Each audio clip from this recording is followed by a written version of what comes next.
diante do Senhor, nós estamos dizendo: Jesus, nós reverenciamos a Ti, porque Tu és digno de toda honra, digno de toda glória e de todo louvor. Que você comece a abrir a sua boca e declarar palavras de honra àquele que é digno de tudo.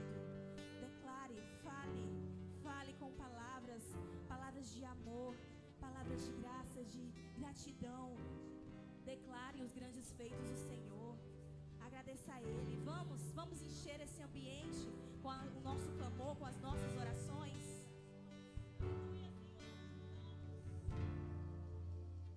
Te adoramos, Senhor.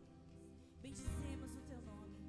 Te agradecemos por mais uma semana que passou e em Ti vencemos. E te agradecemos por iniciar mais uma na Tua presença, Senhor. Queremos nesta tarde, Pai, consagrar as nossas vidas a Ti, entregar o nosso louvor, o nosso coração nas Tuas mãos. Receba toda honra, receba toda glória e todo louvor que foi conquistada por Ti na cruz do Calvário, porque o Pai te deu um nome que está acima de todo nome, e por isso nós Te louvamos e Te adoramos. Rei dos reis, consagro tudo o que sou, de gratos louvores transborda o meu coração. A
compara ao Filho do Homem?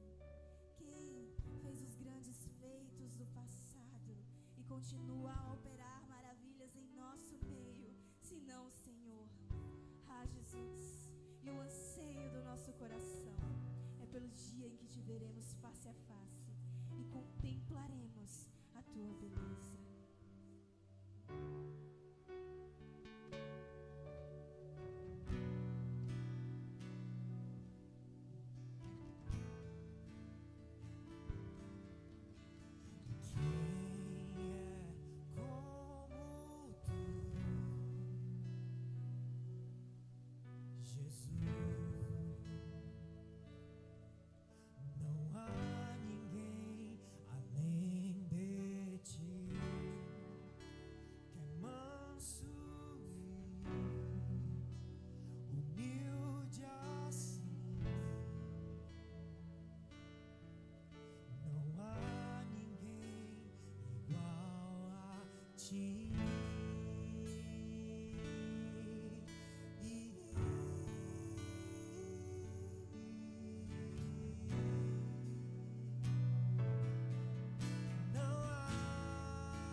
pelo dia em que tu virás buscar a tua noiva, o dia em que dará meia-noite e as portas dos céus se abrirão e o noivo virá ao nosso encontro.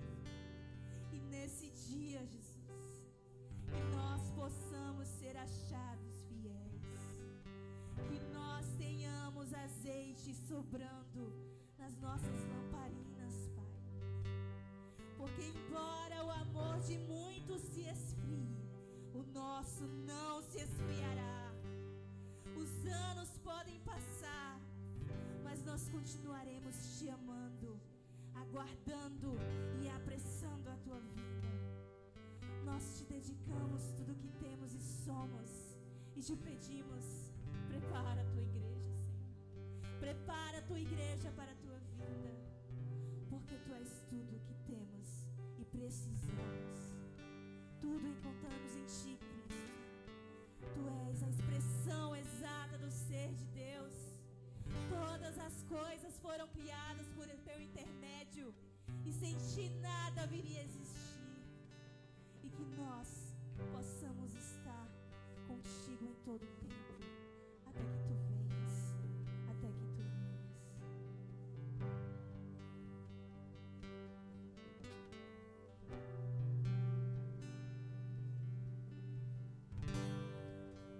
Se passam os anos,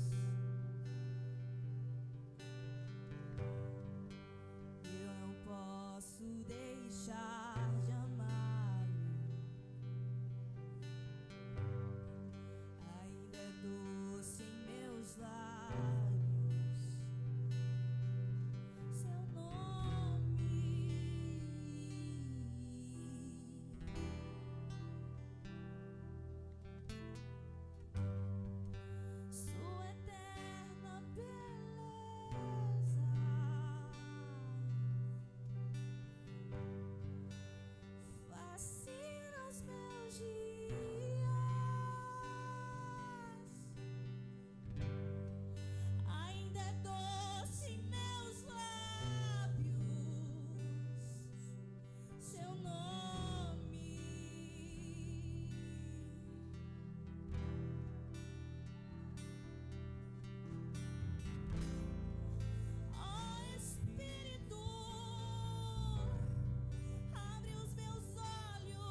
povo de Deus.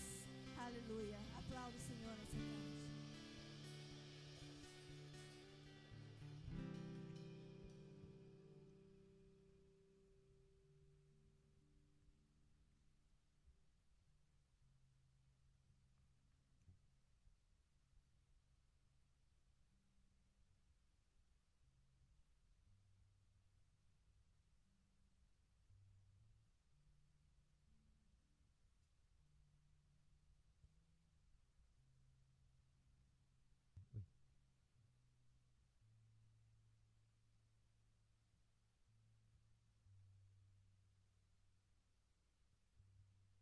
Amém. Graça e paz, igreja. Que alegria estar aqui, gente, com vocês novamente. Digo que todas as vezes que eu chego aqui, as pernas tremem, a ansiedade domina, mas o Senhor é mais forte e a palavra do Senhor precisa ser ministrada. Então, nós vamos ministrar ela hoje. Amém? Igreja, eu vou pedir para que vocês possam abrir a Bíblia de vocês em João, capítulo 8. No livro de João, capítulo 8, versículo 1. Nós vamos ler do versículo 1 ao versículo 12, tá certo? Enquanto o pessoal coloca aqui no Data Show. Obrigada. Conseguiram abrir? Amém? Glória a Deus. Então vamos lá.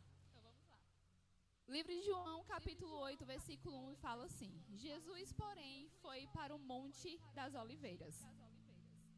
Ao amanhecer, ele apareceu novamente no templo. Todo o povo se reuniu ao seu redor e ele se sentou para ensiná-lo. Os mestres da lei e os fariseus trouxeram-lhe uma mulher surpreendida em adultério. Fizeram ficar em pé diante de todos. E disseram a Jesus: Mestre, esta mulher foi surpreendida no ato de adultério. Na lei, Moisés nos ordena apedrejar tais mulheres, e você, o que tem a dizer? Eles estavam usando essa pergunta para testá-lo, a fim de terem fundamento para acusá-lo. Jesus, porém, inclinou-se e começou a escrever no chão com o dedo. Visto que continuava a interrogá-lo, ele se levantou e disse: Se algum de vocês estiver sem pecado, seja o primeiro a tirar a pedra nela. Ele inclinou-se novamente e continuou escrevendo no chão. Os que ouviram acusados pela consciência foram saindo um de cada vez, começando pelos mais velhos, até que Jesus ficou só com a mulher que estava diante dele. Então Jesus pôs-se em pé e perguntou-lhe: Mulher, onde estão eles? Ninguém a condenou? Ninguém, Senhor, disse ela. Jesus declarou: Eu também não a condeno. Vá, de agora em diante, abandone a sua vida de pecado. Versículo 12. Falando novamente ao povo, Jesus disse: Eu sou a luz do mundo. Quem me segue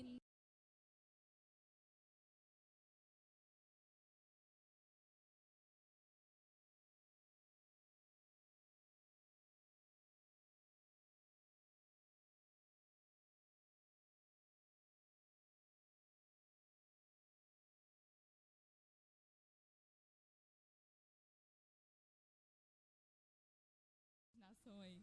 Pedir para que vocês se imaginem dentro de um tribunal, tá? Eu vou pedir, pronto. Eu peguei uma foto da internet, daqui do Brasil mesmo, um tribunal no qual uma pessoa está sendo julgada nesse momento. E aí eu trouxe essa imagem para vocês poderem imaginar melhor, vendo ali o julgamento daquela pessoa, tá? Imagine que vocês estão assistindo o julgamento dessa pessoa agora que está sendo condenada, certo? Estão conseguindo imaginar? Pois bem, o porquê que eu estou falando isso, né? Sobre o tribunal. Porque antes eu não sabia, eu fui pesquisar para poder falar para vocês, confesso. Mas para quem não sabe, igual a mim, como eu também não sabia, existem alguns passos para que a pessoa possa ser condenada, tá? E aí eu vou falar para vocês agora quais são esses passos. O primeiro passo é o inquérito policial. Imagina que vocês ainda estão dentro do tribunal e eu estou falando os passos para que a pessoa possa ser condenada. Primeiro passo, inquérito policial. Essa é a fase de recolher provas do crime. Essa é a primeira fase, de recolher todas as provas que aquela pessoa cometeu naquele crime. Segundo passo, processo penal. Essa é a fase que o acusado vira réu. E aí ele vai mostrar todos os recursos que tem, como testemunhas, provas e afins, que não cometeu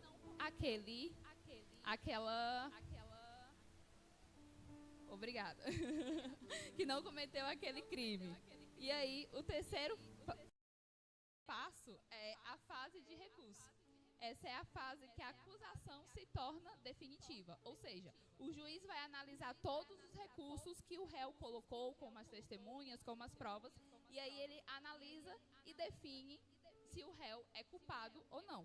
Esse é um processo para que uma pessoa possa ser julgada e possa ser condenada no final da sentença, tá? No final do processo.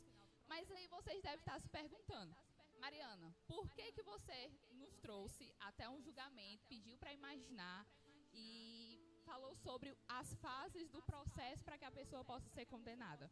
Pois bem, tudo isso é para dizer para vocês que existe o tribunal do homem e existe o tribunal de Deus, tá? Existem esses dois tribunais. E aí, diante da história da mulher adúltera, eles nos colocam a frente de algumas realidades. Diante da história dela, que o Senhor vai colocar diante de algumas realidades. Ou seja, em um tribunal com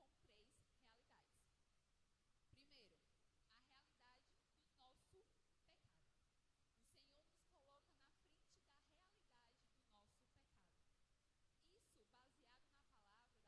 nos coloca na frente da realidade do nosso pecado. Isso, baseado na palavra da mulher adúltera, é quando os fariseus, os mestres da lei, pegam aquela mulher arrastada e levam para frente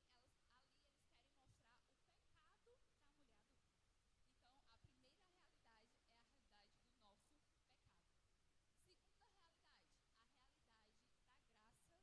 da mulher adúltera. Então, a primeira realidade é a realidade do nosso pecado. Segunda realidade, a realidade da graça de Jesus.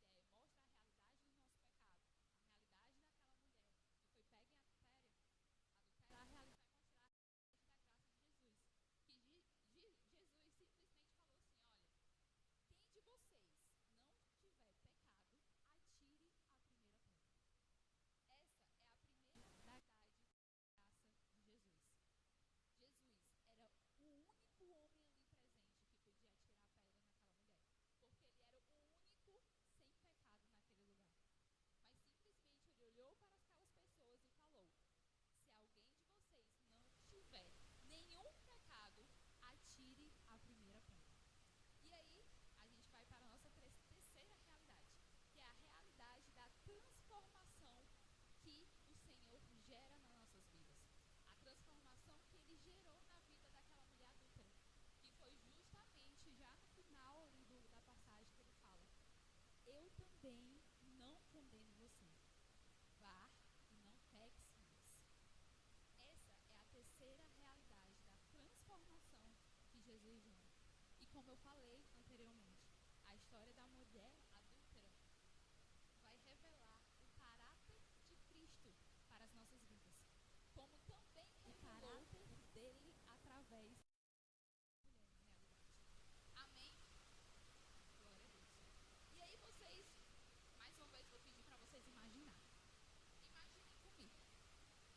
Aquela mulher, ela é arrastada até a Jesus como alguém condenada, sem defesa, sem futuro, como alguém que já foi condenada pela a sociedade.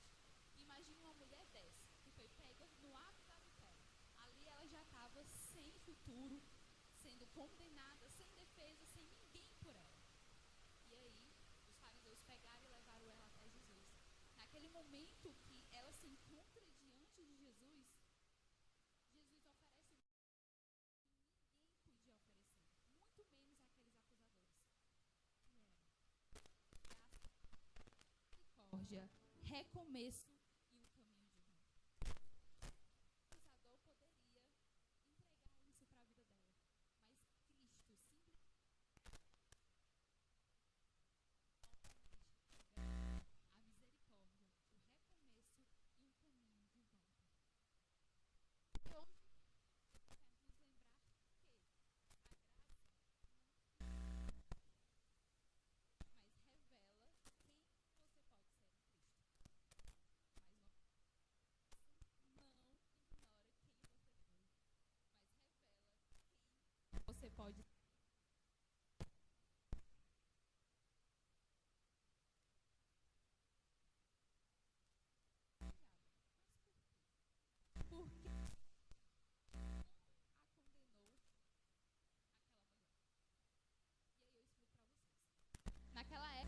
acordo com a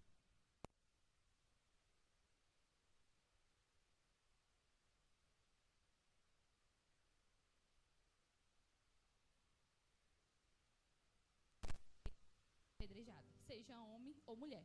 E aí, diante do texto, os fariseus e o mestre da lei pegaram aquela mulher em adultério e arrastaram ela até Jesus. Jesus, naquele momento, estava ensinando. E aí, eles pegaram aquela mulher e arrastaram. E então, eles fizeram isso, os fariseus, porque eles queriam uma prova contra Jesus. Porque, para eles, Jesus não era profeta. Então, eles queriam uma prova contra Jesus. Por isso que eles pegaram aquela mulher e arrastaram até ele. Mas aí vocês lembram que eu falei no início que existe um tribunal do homem e o tribunal de Deus? Amém? Glória a Deus. E então, eu digo para vocês que o tribunal do homem, ele é mais perigoso e mais rigoroso, diferente do tribunal de Deus. Porque no tribunal do homem, você vai encontrar João Batista na cadeia, você vai encontrar José sendo acusado e a mulher de Potifar sendo acusadora. Você vai ver Pôncio Pilatos julgando, e no julgamento dele, Barrabás é livre e Jesus é condenado. Esse é o tribunal do homem. Mas se você pegar o tribunal de Deus, você vai ver um ladrão que encontra perdão e salvação. E vai ver uma mulher adúltera que encontra perdão e salvação. Entende que é completamente diferente o tribunal do homem e o tribunal de Deus? E então, logo também vocês vão ver nitidamente na palavra que Jesus não condenou aquela mulher.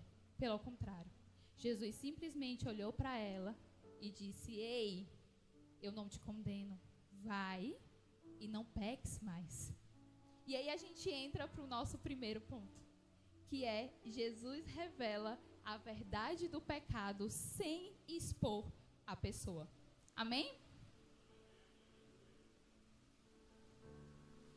Esse é o nosso primeiro ponto. Jesus revela a verdade do pecado sem expor a pessoa. Naquele momento, ficava muito difícil Jesus dar uma resposta definida para os fariseus. Imagina aí a situação de Jesus. Está lá ensinando e aí chegam pessoas que querem provas contra Jesus para culpar Jesus. E Jesus olha para aquela situação e, realmente não tem como eu dar uma resposta definida aqui. Por que não tem como Jesus dar uma resposta definida? Porque se ele fosse dizer, deixa a mulher em paz, ele estava indo contra a lei de Moisés. Mas também, se ele fosse contra, se ele dissesse, pode apedrejar a mulher, fiquem livres, fiquem à vontade para apedrejar a mulher, ele estaria contra os romanos. Porque naquela época, só os romanos podiam matar uma pessoa. Então, ele não deu uma resposta definida. Ele não podia ir contra, mas também não podia ir a favor. E aí, Jesus, com a sua sabedoria excelente, ele simplesmente olhou para o chão, se inclinou e começou a escrever no chão. A Bíblia não revela o que está escrito no chão, o que ele escreve no chão.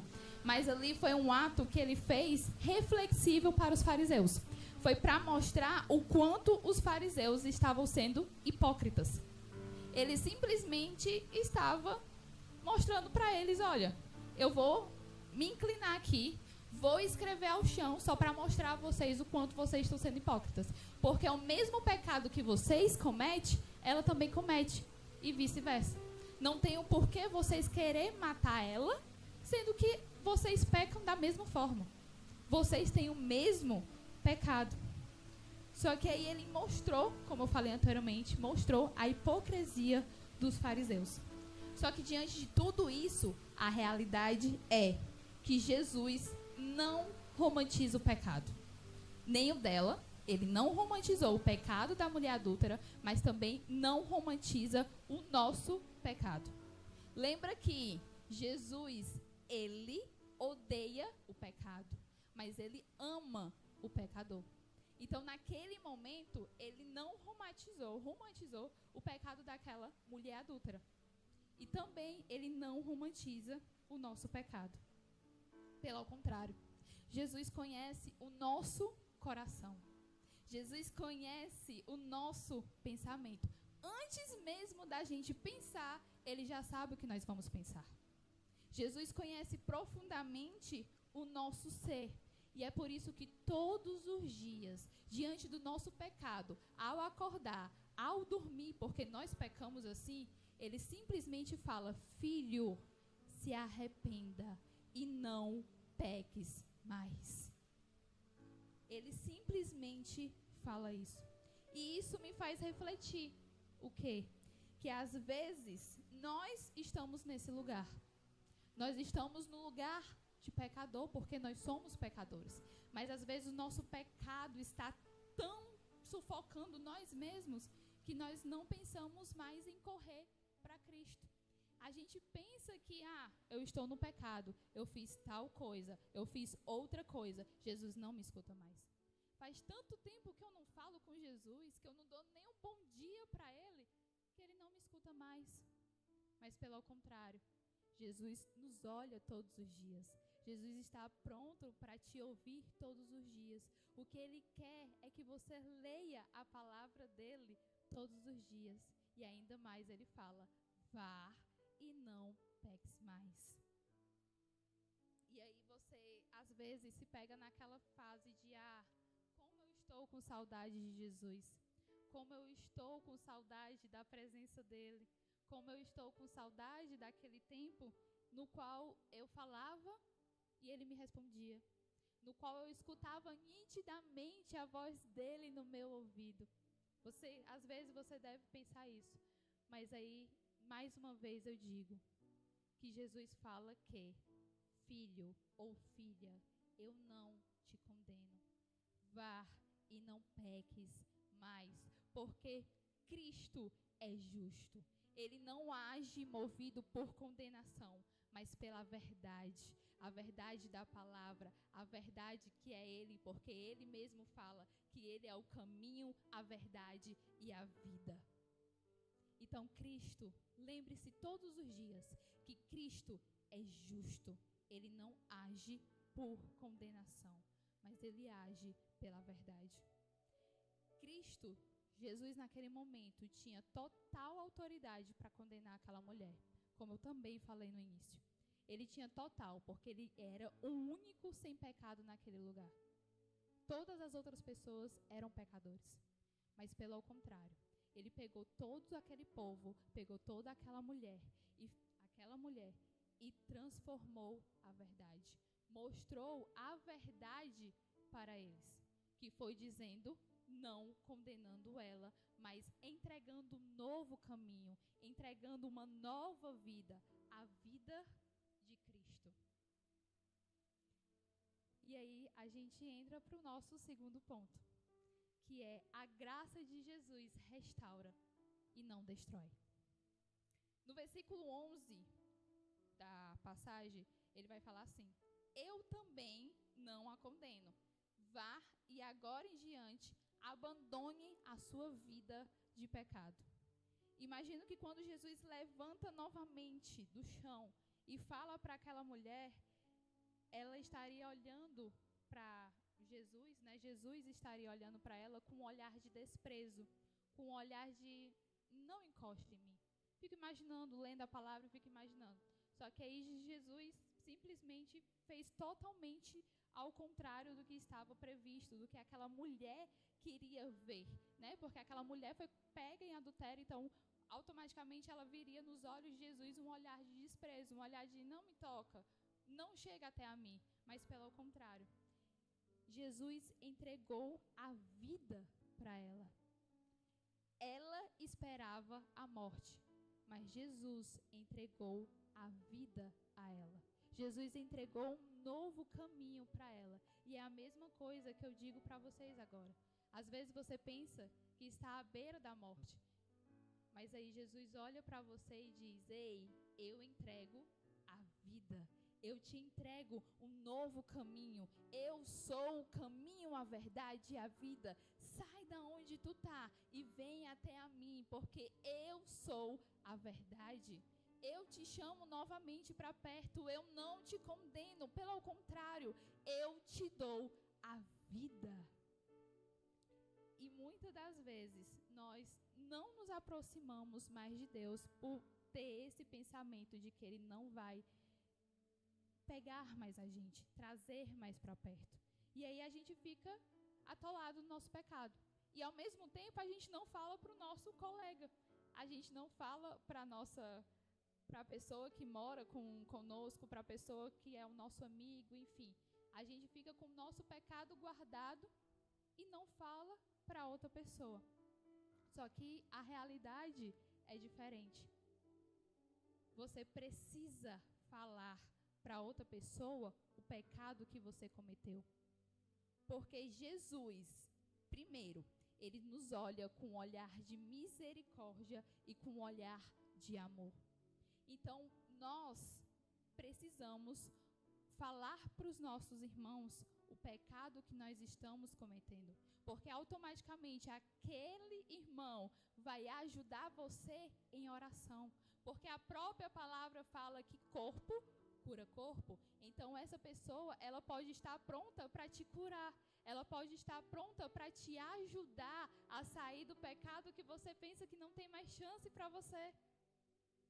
Você pode falar com ela sobre o que você está passando. Não é vergonhoso, não, pelo contrário, ela vai te ajudar em oração. E aí, vou contar para vocês uma pequena coisa que aconteceu faz um bom tempo atrás, que falando sobre isso, sobre corpo curar corpo, há um bom tempo atrás eu cheguei para uma pessoa e perguntei: e aí, fulano, como é que está a sua vida? Você está tendo seus momentos de oração? Está tendo seus momentos de leitura da palavra? E essa pessoa simplesmente respondeu assim: não, infelizmente não. Eu não estou conseguindo ter o momento da palavra com Deus, ter o meu devocional, ter a minha intimidade com Deus. Eu não estou tendo como orar ali. Por mais que eu quisesse, eu não consigo. Já tentei várias vezes, mas eu não consigo. Inclusive, eu queria até continuar a orar com algumas pessoas que estavam também compartilhando ali de oração, de leitura da palavra, devocional, mas eu não consigo mais me achegar até aquelas pessoas. Eu não consigo mais orar para orar junto com aquelas pessoas, porque eu estou tão presa no pecado, eu estou tão distante de Jesus, faz tanto tempo que eu não falo com Jesus, que eu não sinto mais força, não tenho mais aquela vontade de falar com aquela pessoa sobre a oração, sobre a palavra. E aí, vendo aquela situação, essa pessoa me contando sobre isso, eu peguei e falei assim: olha, uma coisa que você pode fazer, em vez de procurar pelas suas próprias forças orar e ler a palavra, para depois orar junto com essa pessoa, ler a palavra junto com essa pessoa, você pode se juntar a ela. E aí vai ser os dois juntos, orando e lendo a palavra. Porque essa pessoa vai te ajudar e você também vai ajudar ela. Ou seja, em vez de você continuar caminhando sozinho, sem força, caindo todo o tempo, todos os dias, você pode estar com ela. E ela vai te ajudar a orar, ela vai te ajudar a ler a palavra, e assim você pode continuar firme na presença do Senhor. E assim foi feito. Essa pessoa fez isso. E aí continuou depois com a sua leitura, com o seu devocional, com a sua intimidade com o Senhor. E aí depois dessa conversa, eu percebi que Jesus pode sim levantar outras pessoas para te ajudar em oração, para me ajudar em oração. Não é orar por você, não é orar por você, mas sim te ajudar a orar, te ajudar a ler a palavra. Porque lembra que eu falei que corpo cura corpo? Então, você pode se encontrar dessa maneira, agora, nesse momento. Porque uma coisa que está na palavra, que a gente leu, é que Jesus, ele não fala sobre aquela mulher. Ele fala com aquela mulher. É diferente. Jesus não fala sobre ela. Jesus fala com ela, diretamente com ela. E então, naquele momento, ela reconhece o amor, ela reconhece a misericórdia de Jesus. E às vezes, Tanto tempo o Senhor tem falado com você e você não obedece. Tanto tempo o Senhor tem falado com você sobre voltar a orar, sobre voltar a ler a palavra, sobre ter uma rotina com Ele e você não obedece. Tantas vezes o Senhor já falou com você, como Ele já falou com aquela mulher, e você não escuta, você não volta por motivos de medo, por motivo de não estar mais com Ele. Mas ao contrário, em Jesus você encontra a misericórdia, você encontra o amor, você encontra a esperança, você encontra o caminho de volta para casa. Digo isso também, igreja, porque algum tempo atrás também, sempre há um bom tempo atrás, o Senhor vem falado comigo 6 vezes. Aí você fica 6 vezes, Mariana, para obedecer um negócio tão simples? Sim, gente. Do mesmo jeito que o Senhor fala com vocês, o Senhor também fala comigo. E aí o Senhor falou algo 6 vezes, repetido 6 vezes, a mesma coisa, eu me fazendo de doida. Não, Senhor, não vou fazer. Não, Senhor, não vou fazer. Não, Senhor, não quero fazer. Ai, não quer não? Pois espera aí. Na 7ª vez eu obedeci também, né? Pelo amor de Deus, se eu não obedecesse na 7ª vez. E aí eu trago isso também para vocês. Talvez o Senhor tenha falado várias vezes com vocês e vocês se fazendo de não quero fazer, não vou fazer. Mas prestem atenção. Se Jesus está falando com você, talvez Ele esteja falando com você através da minha vida, através de outras vidas, de outras pessoas. Digo para vocês que obedeça. Volte para a presença. Volte para o primeiro amor. Se arrependam, porque Jesus está de braços abertos para te encontrar novamente. Amém?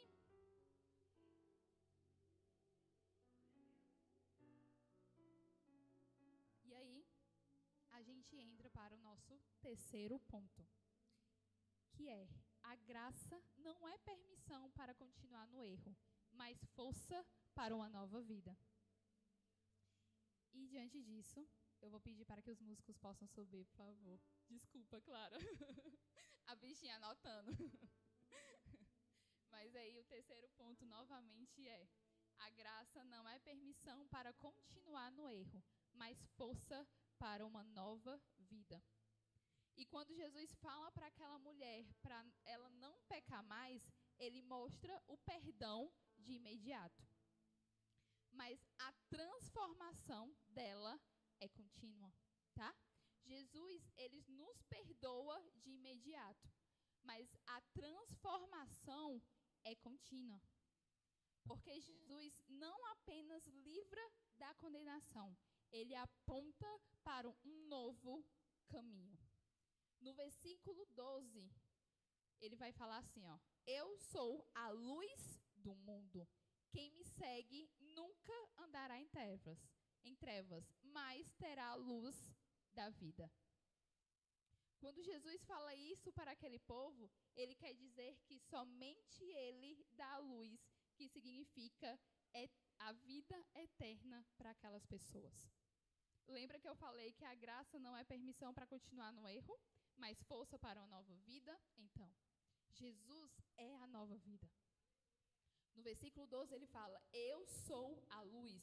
A luz representa a nova vida em Cristo. E às vezes, trazendo isso para a gente, eu fico imaginando, às vezes nós estamos dentro da igreja, mas nós não mostramos a luz para as pessoas.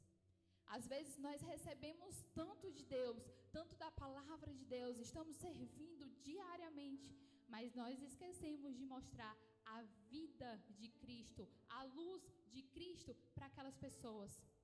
Jesus é misericórdia, Jesus é misericordioso. Então a misericórdia dele também está em nossas vidas. E o porquê não mostrar isso para as outras pessoas? O porquê não mostrar a vida, a luz para as outras pessoas?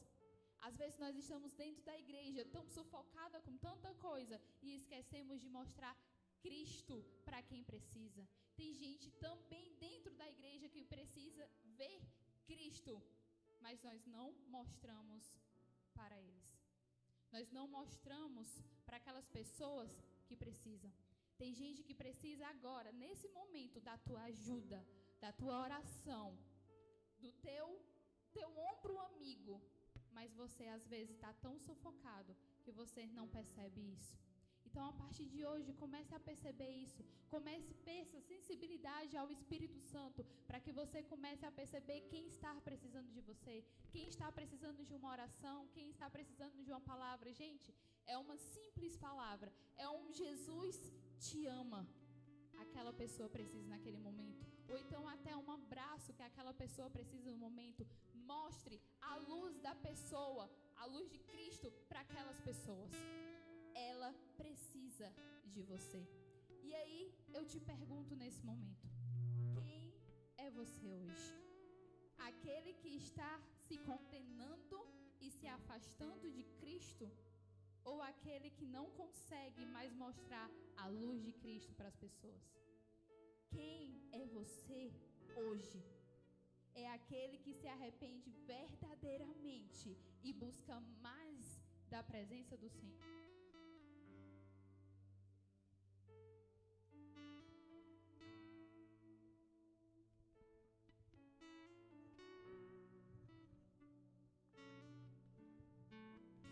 Quem é você hoje?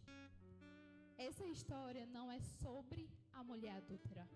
Essa história é sobre o caráter de Cristo e o tamanho da graça dele. Pois Jesus é justo, misericordioso e transformador.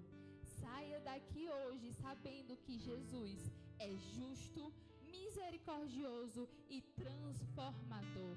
Ele é amoroso e devolve o amor dele para ti. Entrega um novo caminho para ti. Entrega uma nova vida para ti nesse momento. Basta se arrepender verdadeiramente, que ele vai olhar para dizer, ele vai olhar para você e vai dizer: eu não te condeno. Vá e não peques mais. Amém? E nesse momento eu vou pedir para que a Bia possa subir. Cadê a Bia, gente? Enfim, eu vou pedir para que a Bia possa subir aqui.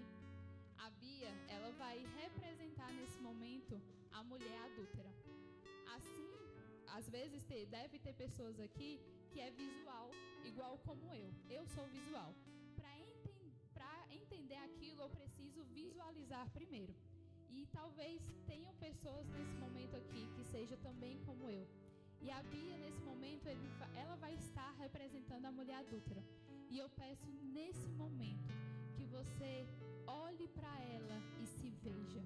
Você não vai ver mais a Bia, você não vai ver mais a mulher adúltera. Você vai ver você através da Bia. Você vai relembrar o que você cometeu, os pecados que você cometeu, e vai ver que existe salvação para você. Vai ver que existe uma nova vida para você. Enquanto a Bia vai representar aqui, eu peço que vocês escutem a canção que também vai ser ministrada. E eu vou ler a conclusão para vocês. Amém?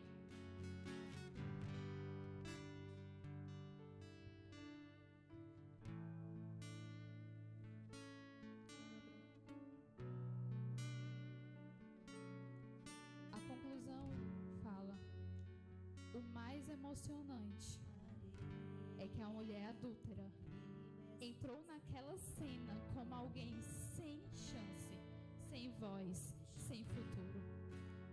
Mas saiu dali com algo que só Jesus podia oferecer: uma nova história. Onde havia condenação, Jesus trouxe misericórdia.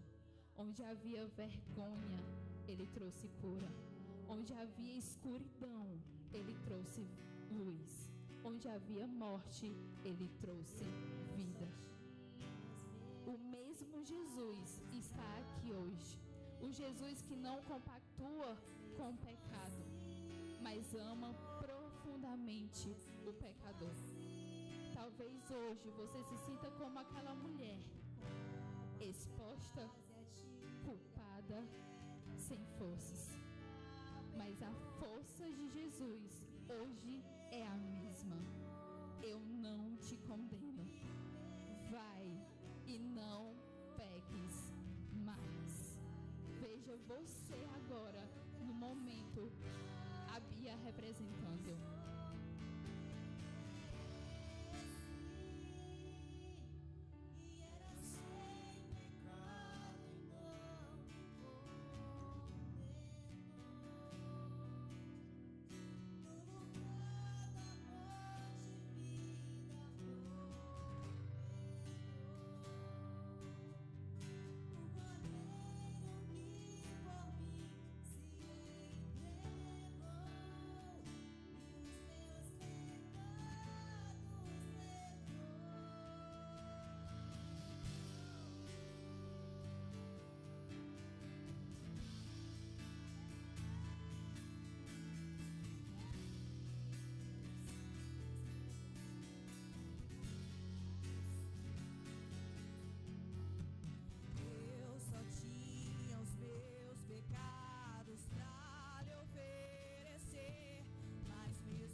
Deus e aleluia, amém?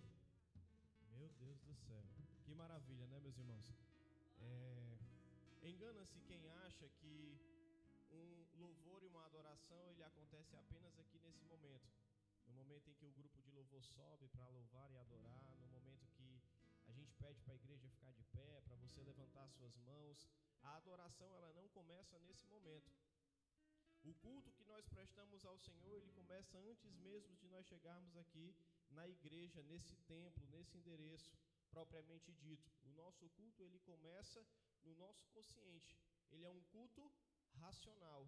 Ou seja, nós entendemos o que nós vamos fazer. Nós não viemos aqui para repetir o que alguém pede para que nós repitamos, mas nós temos consciência daquilo que nós fazemos. Nós temos consciência do glória a Deus e aleluia que nós damos. Nós temos consciência de quando nós confirmamos profeticamente as palavras que aqui são afirmadas. Nós temos consciência dos atos que nós fazemos na presença do Senhor. Então, dito isso, o nosso culto ele começa muito antes de nós chegarmos aqui. O nosso culto começa muito antes de você tomar um belo banho para você vir à casa do Senhor, antes de você escolher a sua melhor roupa. Um belo culto ele começa antes dos músicos escolherem um repertório que irá ser louvado. Antes mesmo de você chegar aqui essa noite, o seu culto já começou. E nós cultuamos aqui já através de oração, nós já cultuamos aqui através de louvores, nós já fomos aqui abençoados pela poderosa palavra de Deus, e chegou um momento de nós também expressarmos ao Senhor o nosso louvor, a nossa gratidão, através dos nossos dízimos e das nossas ofertas. Sim, essa também é uma forma de nós expressarmos ao Senhor um culto racional, quando nós fazemos não porque alguém pediu, não porque alguém vai ver se eu vou ofertar ou não, mas porque nós viemos até o Senhor com a intenção de cultuá-lo, não somente com as nossas palavras, não somente com a nossa adoração, mas também com os nossos dízimos e as nossas ofertas. Então, se você fez isso nessa noite, eu queria convidar você a colocar a sua oferta, antes dela chegar na sua mão, coloque ela no seu coração, e com a sua oferta no seu coração, você vai orar comigo nessa noite, sendo grato a Deus por essa oportunidade que Ele te concede, que Ele me concede, de assim nós fazermos na casa do Senhor, amém? Segura teu dízimo e a tua oferta. Pai, muito obrigado, Senhor Jesus, por tudo, Senhor Jesus, que o Senhor tem operado em nosso meio, Senhor, pela Tua palavra ministrada aos nossos corações. Muito obrigado, Senhor Jesus, por nós estarmos aqui reunidos livremente, Senhor, para louvar e engrandecer o Teu santo nome. Pai, eu quero te pedir, Senhor, por cada um dos Teus filhos que aqui nessa noite, Pai, vai ofertar e dizimar, Senhor, com um coração, Jesus, rendido ao Teu altar, Senhor. Por cada um que vai fazer isso, Senhor, porque o Senhor os fez entender, Senhor, que uma forma de nós sermos gratos e demonstrarmos essa gratidão é ofertando na Tua casa, Senhor. Porque nós não fazemos isso para o pastor, nós não fazemos isso para os líderes, nós não fazemos isso para que recebamos algo em troca, mas nós fazemos isso, Senhor, para glorificar e engrandecer o Teu santo nome. Então, Pai, eu te peço, recebe, Senhor, a nossa oferta como cheiro suave nas Tuas narinas nesta noite, em nome de Jesus. Pode vir ofertar. Pois Tu és o Cristo.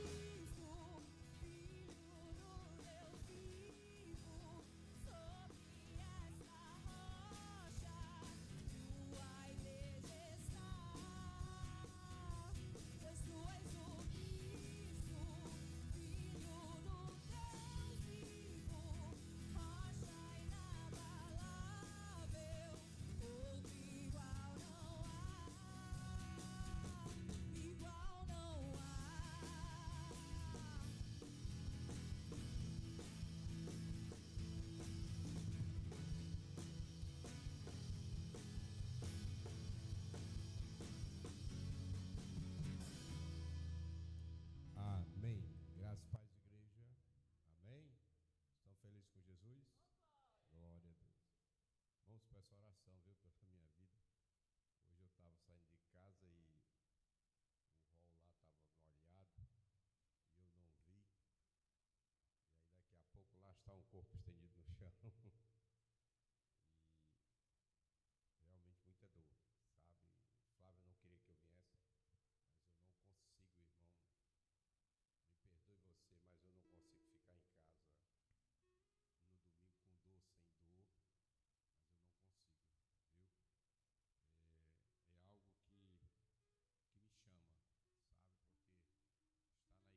lançando para os nossos pré-adolescentes. O Júnior e a Leidiane, um dos dois vai estar aqui, eles são do evangelismo. O irmão Lindolfo, ele vai estar aqui também, que ele é da parte da educação física. A pastora Flávia vai estar aqui, que ela é da parte do inglês. E alguns mestres que vai estar ensinando os filhos de vocês. Então, vai ser completo esse projeto, tá? É um projeto onde todos os meses nós vamos ter um evangelismo para eles. Eles vão ter o culto dele lá na igreja, lá em cima mesmo, nas terça-feira, com um mestre ensinando a palavra a eles, tá? No domingo, da mesma forma. Então, é um projeto muito maravilhoso. E eu peço a você, paizinho e mãezinha, tá? Que amanhã às 7 horas você esteja aqui com o seu filho ou a sua filha, tá? E nós vamos estar lançando esse projeto que já começa na terça-feira, tá? Com um mestre já levando a palavra para eles, tá?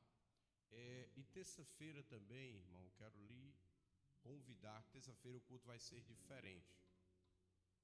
Terça-feira nós vamos fazer um culto. É vocês terça-feira? Pronto, se preparem, tá? Bem na minha Deus tem misericórdia da alma de vocês. E Ele tem, né, Maria, né? Misericordioso. Não, irmão, terça-feira nós queremos fazer um culto bem diferente. Como esse culto, pastor? Vai ser o culto dos testemunhos, tá? Então, se você tem um testemunho para contar, se você fez